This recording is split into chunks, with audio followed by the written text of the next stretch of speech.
सैया दल के मोबाइल की नोकिया से हो छीन ले सासु।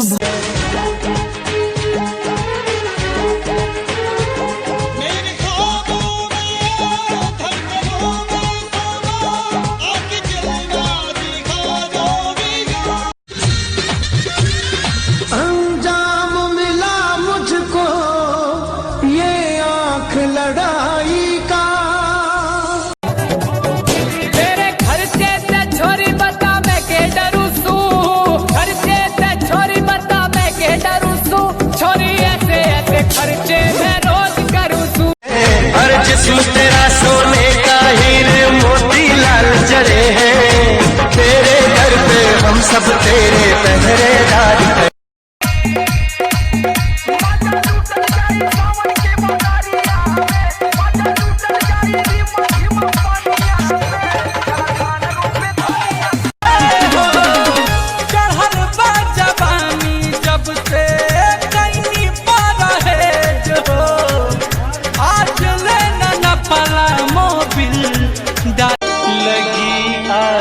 सावन के फिर वो झड़ी है, लगी आज सावन के फिर वो झड़ी है कि बान्ही के पगड़ी स्टेरिंग के पगड़ी लटकी हजनिए राजा जी तनासा में गड़िया लोड के रोड पर हकी हजन। आसमां को फिर जमीन से इतनी मोहब्बत हो, वफा फेरी हो ज़मीन पे चाहतों के सोइया सोनावा कैसी कोरिया दिल सहारा से लइहा ए राजा। ऐसी मुश्किल सर पे पड़ी है, मौत हमारे पथ में खड़ी है। बोलबो तो बढ़ जाए दाम हो, कट जाए लंबा सफर हो। चले में रहिया भौजी देहिया लागत जाई भोर हो। तू ही न जाई खातिर हाव हाव कैले रहा।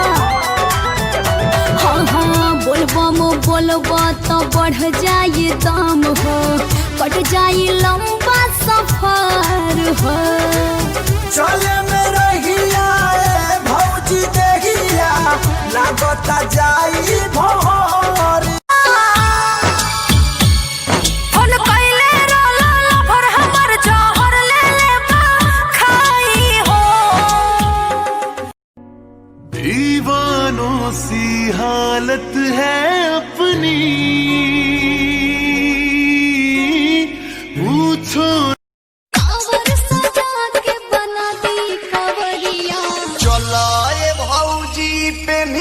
सरिया देव घर नगरिया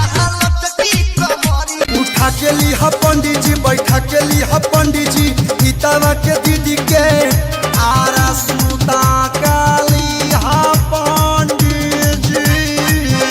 अरे काली हन इनकर तो दांतो नहीं। जखनी होता आधा वाला दिल पर लगता है हमारा